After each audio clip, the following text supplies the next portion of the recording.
ก็เจอถึงปอตั้งแม่แลพี่น้องเก่าโอ้ยก็โอ้ยเซวันสนให้หน้าใจดีเกิดเป็นไล่พาดยันเหตุการณ์เล่งต้องในเมืองเปินถึงเมื่อเลี้ยวตั้งยังอันไปเต็มทนดึกป้องขาดใจจังไรห้องเป็นเสียงความผักถึงจู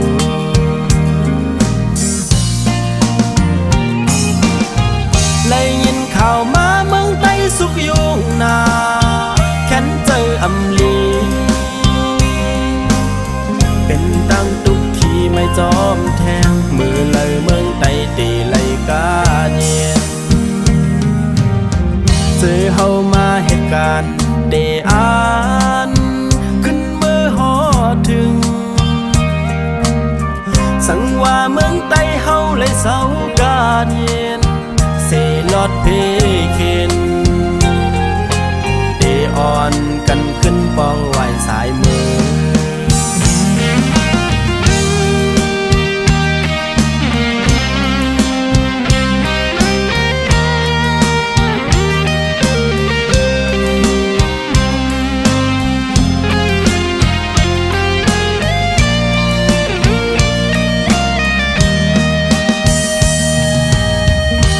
พาดยันวันเกิดเมืองนอน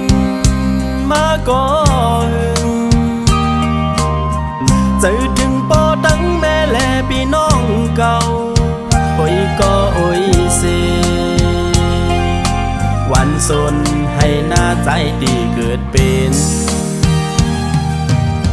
ไล่พาดยันเหตุการณ์เล่งต้องในเมืองเปินถึงเมื่อเลี้ยวตั้งยังอันไปเต็มทนดึกป้องขาดใจ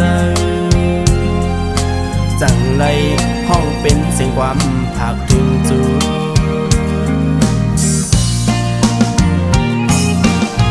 เลยยินข่าวมาเมืองใต้สุกยุงนาแค้นเจออำลีเป็นตั้งตุกที่ไม่จอมแทงมือเลยเมืองใต้ตีเลยกาเนียนเจอเฮามาเหตุการณ์เดอาน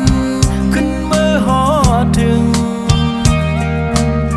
สังว่าเมืองใต้เฮาเลยเศร้ากาเนียนเสลอดเพเคนเดอ่อนกันขึ้นปองไหวสายมือ